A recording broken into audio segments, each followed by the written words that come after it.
ರಾಜ್ಯದ ಹಲವೆಡೆ ನಾಳೆ ಶಾಲಾ ಕಾಲೇಜುಗಳಿಗೆ ರಜೆಯನ್ನು ಘೋಷಿಸಲಾಗಿದೆ. ಮಳೆ ಸಂಭವ ಹಿನ್ನೆಲೆಯಲ್ಲಿ ಡಿಸಿಗಳಿಂದ ರಜೆಯನ್ನು ಘೋಷಿಸಲಾಗಿದೆ.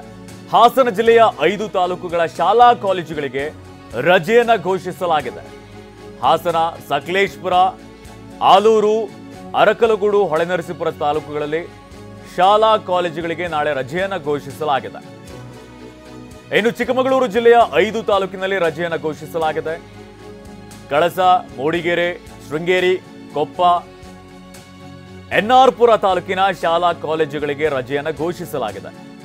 ಇನ್ನು ಉತ್ತರ ಕನ್ನಡ ಜಿಲ್ಲೆಯ ಜೊಯ್ಡಾ, ದಾಂಡೇಲಿ ತಾಲೂಕಿಗೂ ಕೂಡ ರಜೆಯನ್ನ ಘೋಷಿಸಲಾಗಿದೆ. ನಾಳೆ ವ್ಯಾಪಕವಾಗಿ ಮಳೆಯಾಗುವಂತಹ ಹಿನ್ನೆಲೆಯಲ್ಲಿ ಮುನ್ನೆಚ್ಚರಿಕಾ ಕ್ರಮವನ್ನು ಕೈಗೊಳ್ಳಲಾಗಿದೆ. ದಕ್ಷಿಣ ಕನ್ನಡ ಜಿಲ್ಲೆಯಲ್ಲಿ ಕಪಿಲಾ ನದಿ ದಡದಲ್ಲಿನ ಶಿಶಿಲೇಶ್ವರ ದೇವಸ್ಥಾನನೂ ಕೂಡ ಜಲಾವೃತವಾಗಿದೆ. ವ್ಯಾಪಕವಾಗಿ ಈಗಾಗಲೇ ಮಳೆ ಬರ್ತಾ ಇದೆ. ನಾಳೆನೂ ಕೂಡ ಹೆಚ್ಚಿನ ಪ್ರಮಾಣದಲ್ಲಿ ಮಳೆ ಬರುವಂತಹ ಹಿನ್ನೆಲೆಯಲ್ಲಿ ಮುಂಜಾಗ್ರತಾ ಕ್ರಮವನ್ನು ಕೈಗೊಳ್ಳಲಾಗಿದೆ. ರಜೆಯನ್ನು ಘೋಷಿಸಲಾಗಿದೆ.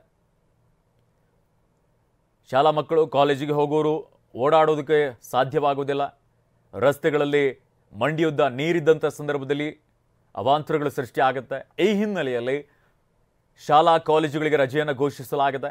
ಹಾಸನ ಜಿಲ್ಲೆಯ 5 ತಾಲೂಕುಗಳು, ಹಾಸನ, ಸಕಲೇಶಪುರ, ಆಲೂರು, ಅರಕಲಗೂಡು, ಹೊಳೆನರಸೀಪುರ ತಾಲೂಕು, ಇಲ್ಲೆಲ್ಲವೂ ಕೂಡ ಶಾಲಾ ಕಾಲೇಜಿಗೆ ರಜೆಯನ್ನು ಘೋಷಿಸಲಾಗಿದೆ.